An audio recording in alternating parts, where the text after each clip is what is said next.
بسم الله الرحمن الرحيم. الحمد لله رب العالمين، والصلاة والسلام على أشرف الأنبياء والمرسلين سيدنا محمد وعلى آله وصحبه أجمعين. پێم خۆشە لە خزمەتتانە قسەیەک لەسەر بابەتێکی زیندوو هەنووکەی بکەین کە بابەتی ڕۆژە و ئەم بابەتە تقریباً کۆی پرۆسەی دینداری و بەرنامەی ژیانی هەموماندا ئەگرێ. ئێمە زۆر جار ئەم دوو دەستەواژەیە ئەبینین یا ئەبیستین، دین لەگەڵ دینداری. ئایا دین لەگەڵ دینداری فەرقی چییە؟ و ئایا ئەوەی ئێمە ئەیکەین دینە یا دینداری؟ و ئەکرێت ئێمە دیندارێک بین بەڵام لەسەر بنەماکانی دینداری نەکەین و لە دینداری لاماندا بێ.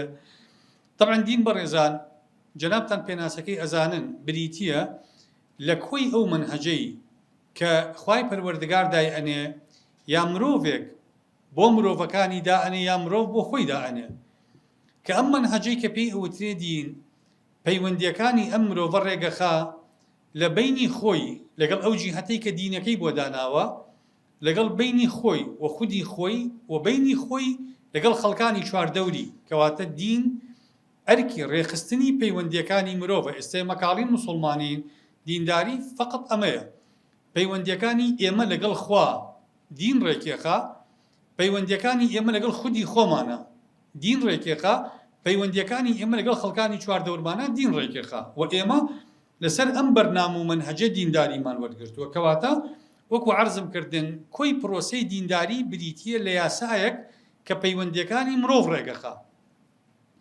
دین بەڕێزان لە ئەساسە فکرەیەکە، غەریزەیەکە لە ئینسانە خوا دروستی کردووە.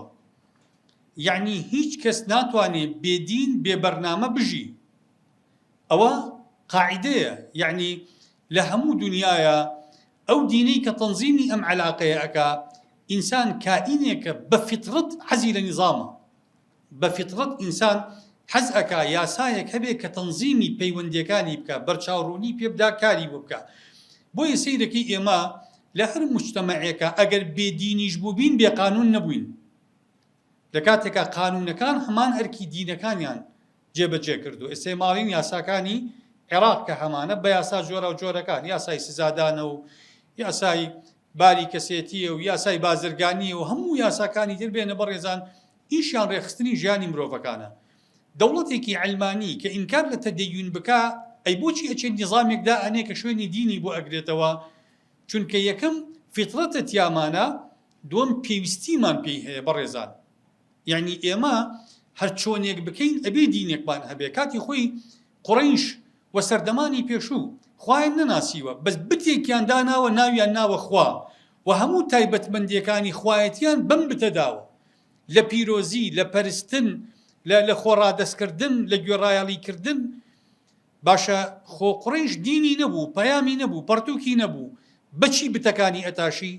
ئەو فیترەتەیە کە تایە، ئەوەی کە خوای پەروەردگارە فەرمێ فیترەت الله التي فطر الناس عليها لا تبديل لخلق الله. ئەم خەڵقە ناگۆڕێ. کەواتە ئێمە ئەم دینەی کە باسێکین منهەجە بەڕێزان پێویستمان پێیەتی. یعنی تەنانەت مارکس کاتی خۆی کەوتوێتی دین نییە، مادەی وەکو دین تەقدیس کردووە و مادەی کردووە بەو ئامانجەی کە ئامرازەکان پێ لە پێناویە هەبن. لەبەرەوە ئەمە حەقیقەتێکی مطلقە. خاڵی سێم بەڕێزان، دین بریتیە لە مەنزومە فکرێکە، دین بریتیە لە دەق. ئەو سەرچاوەیە کە ئێمە دینی لێوەرەگرین، دین بریتیە لەو دەقانی کە لە سەرچاوەکە وەربانگرتووە. سەرچاوەکان لای ئێمە بریتین لە قورئان و سوننەت. ئەمە پێی ئەوتێ دین. تەدەیون بریتیە لە جێبەجێکردنی ئەم دەقانە لە ئەرزی واقعا لە لای خەڵکەوە، ئەوە پێوتێ تەدەیون. ئەوەی ئێمە ئەیکەین دین نییە بەڕێزان، ئەوە تەدەیونە ئێمە ئەیکەین. دین بریتیە لە دەقەکان. لەبەرەوە تەرجەمەکردنی دین بۆ سەر ئەرزی واقع ئیشی مرۆڤەکانە. خوا ئەمە ناکا. خوا هاتووە نیزامێکی داناوە، ئەم نیزامە ژیانی مرۆڤەکان ڕێگەخا. دواتر بە مرۆڤەکانە ئەفەرمێ ئێوە ئەم دینە، ئەم دەقانە، ئەم نیزامە تەطبیق بکەن.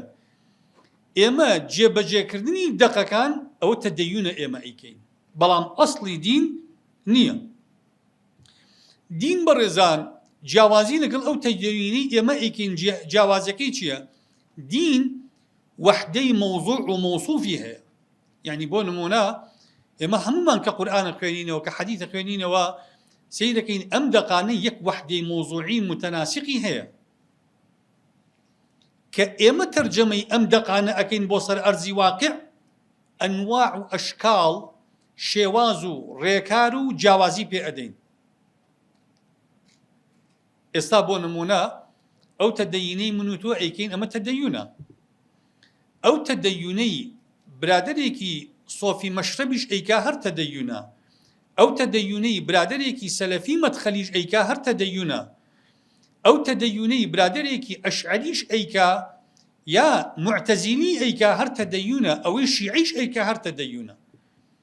بەڵام زانە لە جێبەجێکردنی دەقەکانە چەند لێک ئەترازین، چەند جۆر دین ئێمە وێنا ئەەکەین. هەندێک جار بە شێوازێک ئێمە حاڵەتی دینداریەکەمان لێک ئەترازێ و حاڵەتی دینداریەکەمان جیاوازە بێ کە لەوە ناچێت کە ئێمە هەردووکمان شوێن کەوتەی دینێک بین. ئەوەندە حاڵەتی لێکترازانەکانمان ڕوو ئەدا. دین بەڕێزان وەسفێکی کەی کە لەگەڵ تەدەیون جیاوازە، دین مقدسە واتە پیرۆزە و دین هیچ هەڵە و کەم و کورتی و ڕەخنەیەک هەڵناگرێ. بەڵام ئەوەی ئێمە ئەیکەین مقدس نییە. تێگەیشتنی ئێمە و جێبەجێکردنی ئێمە بۆ دین ئەوە پێی ناوتێ مقدس، کەواتە کەسێک کە ڕەخنە لە من ئەگرێ مەرجنیە ڕەخنەی لە دین گرتی بێ و تەکفیر بکرێ لەسەر ڕەخنەکەی. ئەو گرفتی لەگەڵ شێوازی تەدەیونی من و تۆ هەیە. ڕەخنەکە لە دەق نییە، لە تێگەیشتن و جێبەجێکردنی ئێمەیە بۆ دەقەکە. ئەمە قسە هەڵەگرێ. فقهی ئیسلامی برایان و خوشکانی بەڕێز ئەچێتە ئەم مەنزومەیەوە، بۆیە ئێمە ئەڵێن فقه بریتی نییە لە دین. فقه بریتیە لە فکر، بریتیە لە تێگەیشتنی زانایان لە دەق.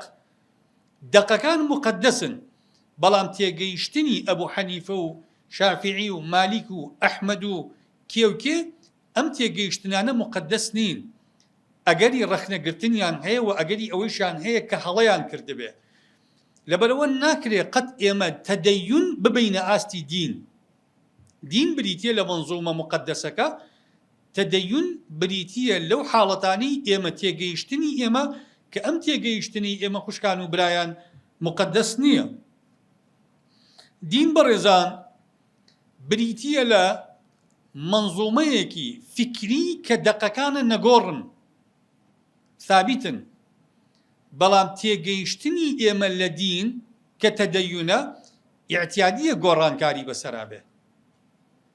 ئیعتیادیە بە پێی کات و شوێن ئێمە فتوا بگۆڕین، نەک ئیعتیادیە بگرە واجبە. چونکە ئەو قاعدەی عولەما متفقن لەسەری ئەفەرمون الفتوى تتغير بتغير الزمان والمكان. فتوى بەپێی کات و شوێن ئەگۆڕێ، بەڵام ئایا دین ئەگۆڕێ بەڕێزان؟ دین ناگۆڕێ. هەتا وەکو ئێستا قورئان و حەدیثی پێغەمبەر صلی الله عليه وسلم کە 1440 ئەوەندە ساڵەکە هەیە یەک پیتی نەگۆڕاوە و ناشبێ بگۆڕێ تا قیامەت. گۆڕانکاری بەسەر دینانایە، بەڵام تەدەیون و تێگەیشتنی ئێمە ئەکرێ گۆڕانکاری بەسەرا بێ و ثابت نییە. دین بەڕێزان لەگەڵ تەدەیون جۆرێک لە تەئثیر و تەئەثور هەیە لە نێوانیانە. چۆن؟ دین هەوڵەدا ئێمە دروستکە، ئێمە هەوڵەدەین تەدەیون بەرجەستەکەین. کەواتە هەردووکمان بە شێوازێک لە شێوازەکان کاریگەریمان هەیە لەسەر یەک. واتە دین ئەو منظومە فکری و فەهمی و ئەخلاقی و ئیمانی و معاملاتیەیە کە ئەوێ کەسایەتی ئینسانەکە دابڕێژێتەوە، ئینسانێکی کە دروستکە. مەسەلەن ئەو دینەی کە ئیمامی عومەر، ئەبوو بەکر، عوثمان و طەلحە و زوبەیر و کێوکەی ئەهێنا لە مجتەمەعێکی عەرەبی جاهیلی هەڵی ئەگرتن لە قاڵبی ئەدانەوە بە مەنزومەیەکی ئیمانی ئەخلاقی. دواتر ئەم پیاوانە ئەو عومەرە ئەبوو بۆ عومەرە نەرمونیانە بەسۆزە دادوەرە دڵسۆزەی کە هەمومانەی ناسین. ئەو عومەرە پێش ئەوەی کە ئەو فەهمە تەدەیونیە وەربگرێ، ئەو دینە وەربگرێ، وا نەبوو. کەواتە دین ئامانجی ئەوەیە کە ئینسان دروست کاتەوە لە قاڵبی بە. ئەی ئینسان چیەکە؟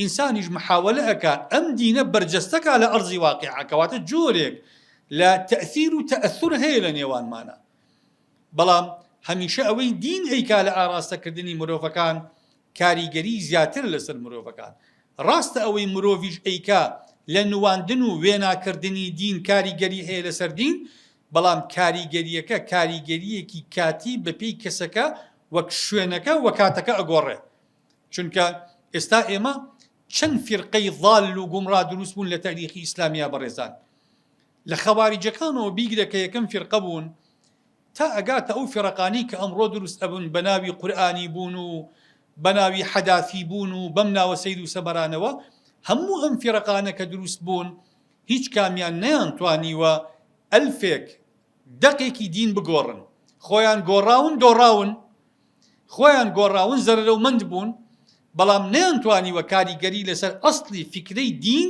وەکو دەق دروست بکەن کەواتە ئەم جۆرە تەئثیر و تەأثورە هەیە لە نێوانمانە ئێمە بڕێمەزان وەکو عالەمی ئیسلامی بەبێی تەصنیف لە ڕووی داتا جیهانیەکانەوە زۆرترینی کۆمەڵگاکانی مرۆڤایەتین کە پەیوەندی و پەیوەستبوونمان بە دینەوە هەیە بەڵام بەداخەوە لە هەمان کاتیشا بەپێی هەمان داتا زۆرترینی ئەو کۆمەڵگایانین کە زیاد زۆرترین ڕێژەی گەندەڵی و زۆرترین ڕێژەی خراپە لە ناومانە هەیە کەواتە دینداریەکەی ئێمە نەتیجەیەکی عەکسی داوە ئێمە مەفروض بوو ئەو دیاردەی دینداریەی کە هەمانە بمانکە بە کۆمەڵگایەکی زۆر پاک پوخت پابند کۆمەڵگایەکی منتەزەم ڕێک بەڵام چونکە تەدەیونەکەمان تێگەیشتنمان لە دین سەقەتە مجتەمەعی ئیسلامی و عالەمی ئیسلامی ئێستا یەکێکە لەو مجتەمەعاتانی لەو کۆمەڵگایانی کە زۆرترین نەخۆشی هەیە و زۆرترین لادانی هەیە لە مەسەلەی دینداری ئەو فاکتەرانە چین کە کاریگەری نەدێنی لەسەر تەدەیون یا ئەرێنی تەدەیون دروستەکەن بەڕێزان هەندێک لە عەواملەکان ذاتین یعنی ئێمە هەندێک جار ئینسانێکە بینی کە شێوازێک لە تەدەیون ئەکا ئەو ئینسانە طەبع و فیتڕەتی وایە متدەین بێ یا غەیری متدەین متەتەڕیفە بێ ئەو پەیوەندی نییە بە دینەوە خەڵکێک هەیە شیوعی بە شیوعیەکی متەتەڕیفە ئیسلامی بێ ئیسلامیەکی متەتەڕیفە علمانی بێ علمانیەکی متەتەڕیفە سەلەفی بێ متەتەڕیفە سۆفی بێ متەتەڕیفە طەبعی وایە ئینسانەکە ئەوەی کە پێغەمبەر فەرمێ صلی الله عليه وسلم إن الله خلق آدم من قبضة قبضها من أديم الأرض خوای پەروەردگار فەرمێ پێغەمبەر فەرمێ صلی الله عليه وسلم خوای پەروەردگار ئادەمی لە چی دروست کرد لە مشتێ خۆڵی ڕووپۆشی زەوی دروستی کرد ئەفەرمێ طەبعی ئینسان وەکو طەبعی خۆڵی ڕووپۆشی زەوی دەرچۆتەوە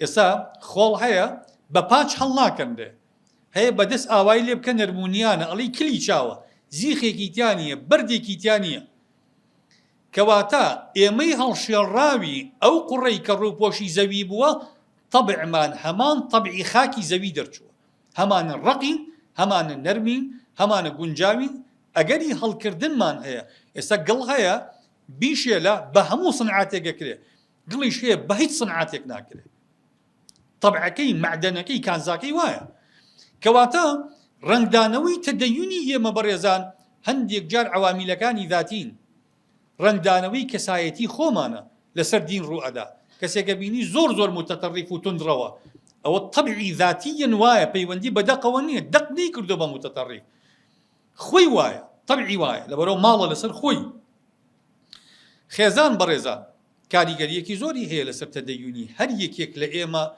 و هەر تاکێک لە تاگەکانی کۆمەڵگا چکۆی پێغەمبەری فەرمێ صلی الله عليه وسلم ئەفەرمێ ما من مولود إلا يولد على الفطرة ئەفەرمێ هەر مناڵێک لە دایک ئەبێ لەسەر سروشتی دینداری لە دایک ئەبێ دواتر ئەوە خێزانەکەیەتی إنما أبواه يهودانه أو يمجسانه أو ينصرانه باوکو دایکی ئەیکەن بە مەسیحی بە جوولەکە بە ئاگرپەرست لەبەرەوە پێغەمبەری خوا فەرمێ صلی الله عليه وسلم ألا كلكم راع وكلكم مسؤول عن رعيته فالإمام الذي هو على الناس راع وهو مسؤول عن رعيته والرجل راع في أهل بيته وهو مسؤول عن رعيته والمرأة راعية في بيت زوجها وهي مسؤولة عن رعيتها ألا فكلكم راع وكلكم مسؤول عن رعيته برپرسیارەتی کۆمەڵ خێزان بەڕێزان خێزان بەرپرسە لە پەروەردەی مناڵەکانی کەواتە ئێمە خێزانیش کاریگەری هەیە لەسەر تەدەیونی ئێمە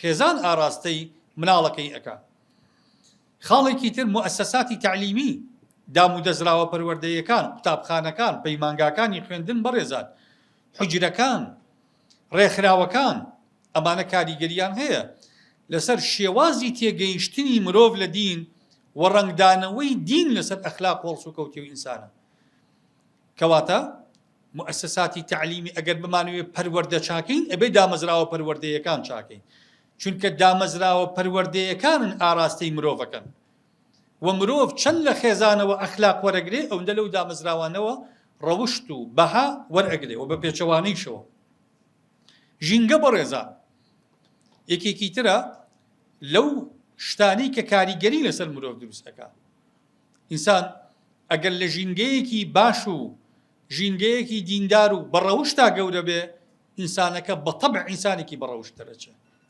چونکە ژینگەکەی کاریگەری هەیە لەسەر دروستکردن و بنیاتنانی لایەنی دەرونی و جستەیی مرۆڤەکە بە پێچەوانیشەوە هەروایە ئەگەر خوا نەخواستە لە ژینگەیەکی خراپە پەروەردە بێ ژینگەکەی دیسانەوە ئاراستەی ئەکا لەبەرەوە خوای پەروەردگار یەکێک لەو سیفەتە خراپانی کە لە ئینسانە باسیەکە ئەفەرمێ وەیەسعەونە فی الئەڕض فەسادن ئەو کەسانی کە خراپە لەناو خەڵکا بڵاوەکەنەوە یا وەیحیبونە ئەن تەشیع الفاحشة فی الذین ئامنوا ئەوانە ژینگەکە تێگەدەن ژینگەی پەروەردەیی خەڵک تێگەدەن کەواتە ئەمەیەکیشکێ لەو شتانی کە کاریگەری هەیە دامەزراوە ڕاگەیاندنەکان بەڕێزان تەلەڤیزۆن سۆشیال میدیا بە جۆرە جیاوازەکانیەوە کاریگەریەنێکی نەرێنیان هەیە بۆ چونکە ئینسان بەڕێزان هەموو ئەوەی کە سەرچاوی بڕیاردانە لە ناخی ئینسانە چییە؟ دڵە دڵ چی ئاراستی ئەکا مەجەساتەکانی وێنە بیستن باشە بیرکردنەوە دەستێوەدان تۆ وەرە بەردەوام سەیری وێنەی خراپ بکە ئەم وێنە خراپانە پاش نەک چەند ڕۆژێک چەند دەقیقەیەک دڵ ئەگۆڕن و ئاراستەی دڵ بەرەو تەرجەمەکردنی ئەو وێنانە بۆ خراپە ئەکەن چونکە خۆدڵ هیچ ڕەبتێکی دەرەکی نییە لەناو قەفەسەی سنایە و داپۆشراوە هیچ پەیوەندی بەو دەرەوە نییە ئەوەی ئەیبیستێ ئەوەی ئەیبینێ ئەوەی بۆی ئەگوازرێتەوە ئەو تەرجەمەی ئەکا بۆ یەکە پێغەمبەری خوا فەرمی ئەلا ئین فی الجەسەد مضغە ئەفەرمێ پارچەیە گۆشت هەیە لە ئینسانە ئەگەر باش بێ هەموو جەست بۆ چونکە ئەو ئاراستەی هەموو ئەندامانی جەستەکە ئەو لە چووە معلومات وەرەگرێ ئەو لە چاو و گوێچکە و لە زمان و لەو چواردەورەی کە هەیەی ئاراستە وەرەگرێ کەواتە ئێمە ئەڵێین ئەم دام و دەستگایانەی ڕاگەیاندن کە بەردەوام بینین و بیستنی ئێمە غەزوەکەن کاریگەریەکی زۆریان هەیە ئێستا زۆرێک لەو گەنجانەی کە ئەکەونە داوی توندڕەوی و چیرۆرەوە لە ڕێی دام و دەزراکانی ڕاگەیاندن و سۆشیال میدیاوە تەوزیفەکرێن و تەجنی دەکرێن ئەوانەی کە خراپە بن بیریان نەگۆڕێ هەروە ئەوانەی کە ئینحرافەکەن لە فیکرا هەروە دام و دەستگاکانی ڕاگەیاندن هەیان گۆڕێ ئەم تەدەیونەی ئێمە هەمانە بەڕێزان بەم هەموو ئاراستە و دەقانی کە هەمانە گرفتەکانی ئەم تەدەیونانە چین کە ئەمە خاڵی جەوهەریەکە من ئەمە قسەی لەسەرکەم خاڵی یەکەم بەڕێزان کە ئێمە گرفتی تەدەیونە بۆمان دروست بووە تند ئاوەژۆ بوون یا توندڕەوی بوون لە وردەکاریەکانی دینە تەشەدد لە جوزئیاتی دینە کە ئەمە بەداخەوە زۆرێکمان بە شێوازێک لە شێوازەکان تووشی بووین کە ئێمە لەسەر شەروال کورتی ینی شەروال کورتی هەیئاتێکە لە هەیئاتی تەدەیون ئەگەر هەبێت وەکو سوننەت عولەما ئەڵێن کەراهەیەکی تەنزیهی هەیە دەی ئێستا لە فیکری کۆمەڵێک برای بەڕێزی ئێمەیە ئەساسیاتی دینە ئەگەر کورت نەبێ لەو مەشرەب و مەسهەبە ئەژمار ناکرێ ئەساسە لە دینی ئەوە بۆ دی باشە ڕیش بۆ نمونە ڕیش ئوسولی دینە یا جوزئیات و فروعی دینە ئەکرێ ئینسان مجرد لەسەر ڕیش تەفسیق و تەبدیع بکرێ ناکرێ پێغەمبەری خوا صلی الله علیه وسلم باشە دێها حەدیثی هەیە لەسەر هێشتنەوەی ڕیش.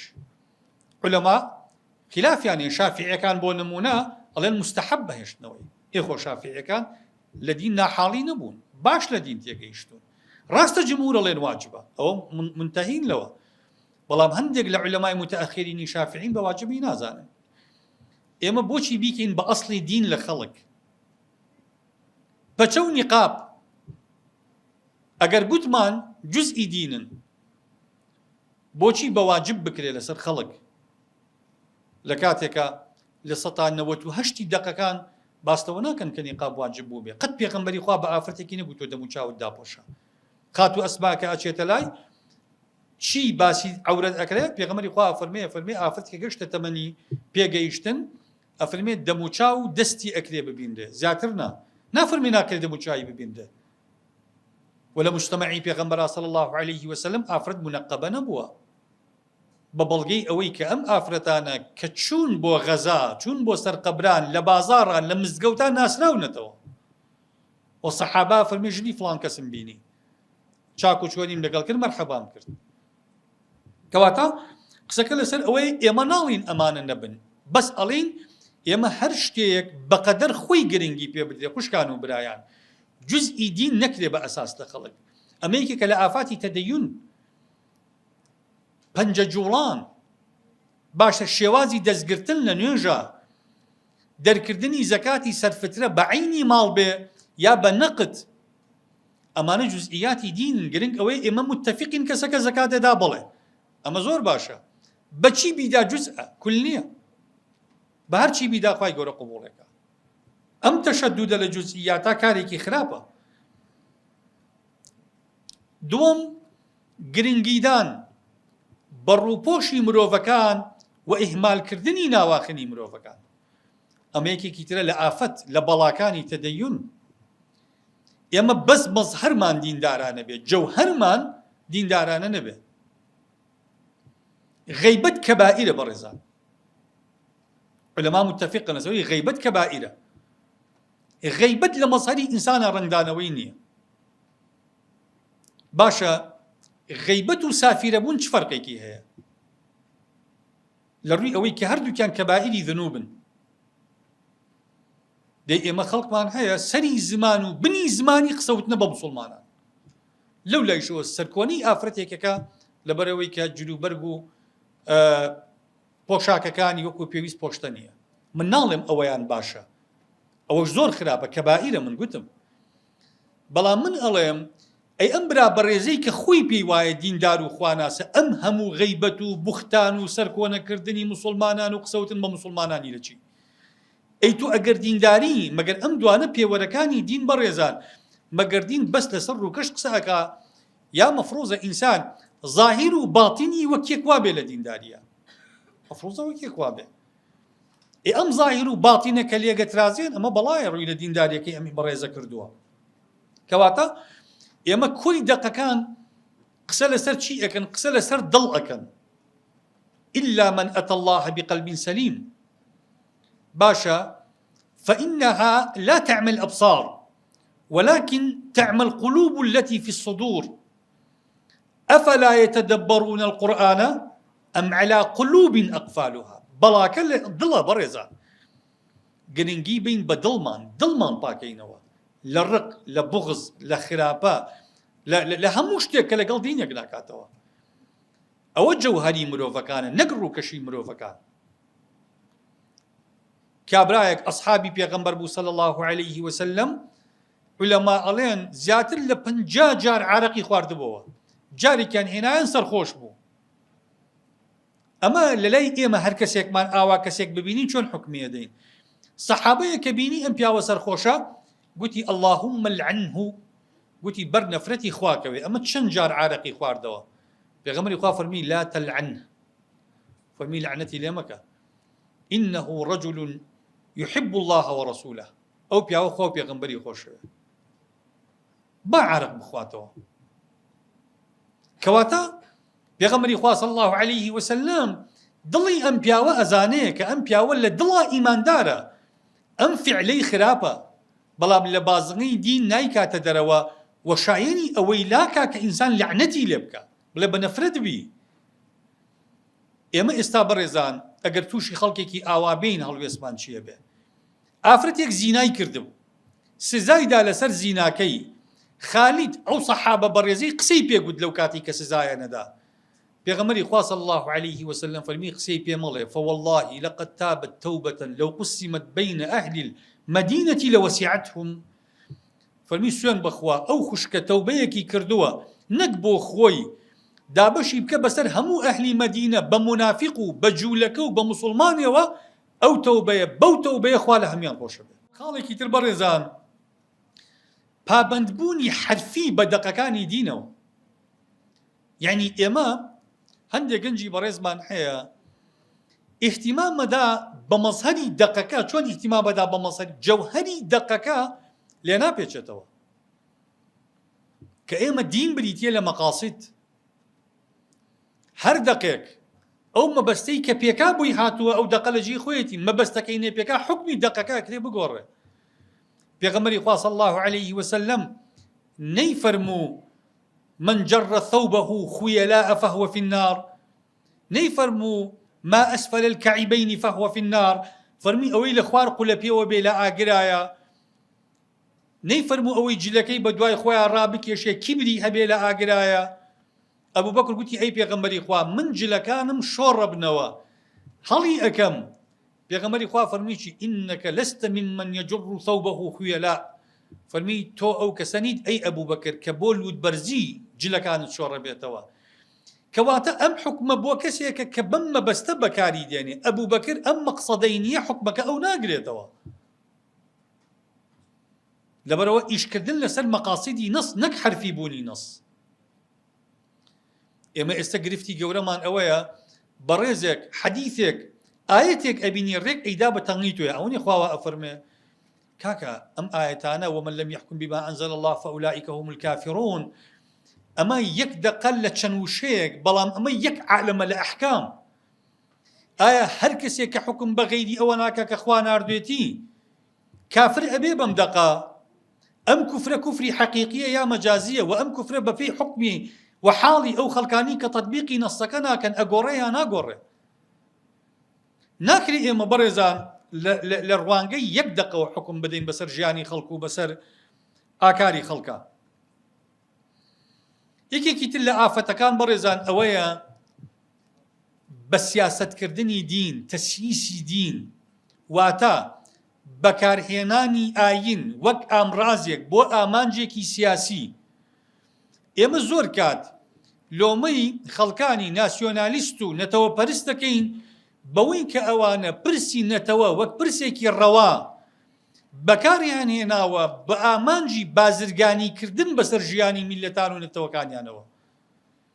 هەست ناکەن بەوەی هەندێک دینداری ئێمەش چۆتە ئەم قاڵبەوە دینمان وەکو پرۆژەی بازرگانی بۆ خۆ دەوڵەمەندکردن بۆ وەرگرتنی پۆست و پلە و پایە بەکارهێناوە. ئەوە کارێکی زۆر زۆر مەترسیدارە. دین ئەبێ ئەو ئامانجە باڵایە بمێنێتەوە کە ئینسان لە عەذابی خوا ڕزگارەکە و ئینسان ئەگەیەنێ بەخوا و بەهەشتی لە دوا ڕۆژە بۆ مسۆگەرەکە. هەموو ئەوانەی ترکە هەن لە پرۆسەی دینداریە ئامرازن ئامانج نین بەڕێزان. ئەم ڕێکخراوەی ئێمە هەمانە ئامرازێکە بۆ کۆبوونەوە لەسەر دینداری ئامانج نییە. بەیانی هەر گەنجێک لەگەڵ ئێمە بێ لەگەڵ هەر ڕێکخراوێکی تر نەخێر لەگەڵ هیچ ڕێکخراوێ بەس بۆ خۆی دیندارێک و سەرڕاست بێ بۆ ئێمە فەرقی نییە لە ژیارا بێ یا لە غەیری ژیارا بێ. هەر ئەو بەڕێزا ئەو جۆگەی کە پیا ئەڕوا دێتەوە سەر ئەو ڕووباری کە ئێمە لەسەری دانیشتوین کە ڕووباری دینداری و خواناسی و کاروانی بەخوا گەیشتنە. کەواتە بەڕێزان ئێمە ئیسلام نەکەین بە ئامراز بۆ کۆمەڵێک ئامانج. ئەمە یەکیشکەیە لە ئافەتەکان کە ئێمە هەمانە زۆر جار دین بەهۆی سیاسەتەکانی ئێمە هەڵوێستەکانی ئێمە ناشرین بوون لە پێشچاوی خەڵک. چونکە دین وەکو پرۆژەیەکی بازرگانی وەکو پرۆژەیەکی سیاسی ڕکابەر لەگەڵ خەڵکی تر بەکار هاتووە. ئێمە هەوڵ بدەین ئەمە نەکەین. خاڵێکی تر بەڕێزان توندڕەوی لە وێناکردنی تەدەیونە. ئەمە یەکێکی تر لە گرفتەکانی ئێمە. ئێمە گوتومانە ئێمە واجبی ئێمە ئەمر بە معروف و نەهی لە منکەر بکەین. أمر بمعروف ونهي لمنكرا ببي ریزبەندی و مەراتیبەکانی حکمەکەی ئەگۆڕێ. پێغەمبەری خوا نافەرمێ فليغيره من رأى منكم منكرا فليغيره بيده. لقناغ كافرمي فليغيره بقلبه. هر کەسێک لە ئێمە ئەو پرسیارە لە خۆی بکە پێ ناخۆشبوونی منکر بەدڵ هیچ تەغییرێک دروستەکا لە ئەرزی واقعە. کابرا لەوێ عارەق ئەخواتەوە، من لێرا دانیشتم پێم ناخۆشە ئەخواتەوە، کوا تەغییر چی گۆڕا لە واقع؟ ئەو هەر نازانێ من پێم ناخۆشە ئەساسەن. ئەی بۆ ئەوەی من بە تەغییر لە قەڵەم ئەدرێ؟ ئەی بۆ ئینکاری زمان بە تەغییر لە قەڵەم ئەدرێ؟ ئەفەرمی ئەگەر بە زمان ئینکاری بکە بە منکر لە قەڵەمە خۆ زمان نایگۆڕێ، ئەڵی کاکە وا مەکە، ئەڵی تۆ حەق چێ.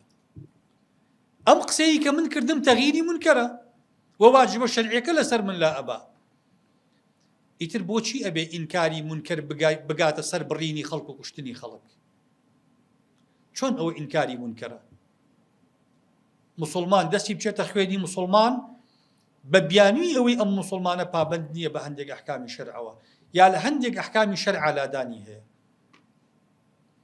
بۆیە بەڕێزان ئەم بابەتە ببورن، یعنی زۆر زۆر قسە هەڵەگرێ. مەبەست لە بابەتەکە تەنها ئەو نەیە خۆشەویستان کە ئێمە ئەو دینداریی ئەیکەین لە خەڵکی نەکەین بە دین و تێگەیشتنی خۆمان لە خەڵک نەکەین بە دین و پێمان وانە بێ هەر کەسێک وەک ئێمە بیری نەکردەوە دیندار نییە یا خواناس نییە یا فاسق و عاسیە، نەوانە. وەکو عەرزم کردن دین بریتیە لە دەق. مەجالێکی فراوانیش هەیە لە دینە بەوەی کە ئینسان ریتمێکی دینداری بۆ خۆی هەڵبژێرێ، بەڵام ئەم ریتمە دینداری کە بۆ خۆی هەڵ ئەبژێرێ ئەوە نەگەیەنێ کە بەس تۆ دینداری و خەڵکی تر دیندار نییە. وەکو عەرزم کردن ئێمە هەمومان لە مەنزومە دینداریەکەیە براو کەسی یەکین. ئێستا لەم سەحوەی کوردستانەیە هەر کەسێک برایانی سەلەفی بە برای خۆی نەزانێ و برایانی سۆفی بە برای خۆی نەزانێ و لایەنە ئیسلامیەکان بە برای خۆی نەزانێ و دەستبار و هاوکار و هاوخەمیان نەبێ، لە خۆشی و ناخۆشیە لەگەڵیان نەبێ، ئەم بەڕێزە ئەبێ بە دینی خۆیان بچێتەوە.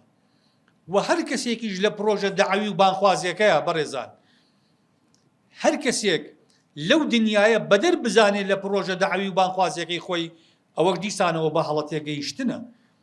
ئێمە لەگەڵ هێزە عەلمانیەکانیش خاڵی هاوبەشی زۆرمان هەیە کە پێویستە پێکەوە ئیشی لەسەرکەین.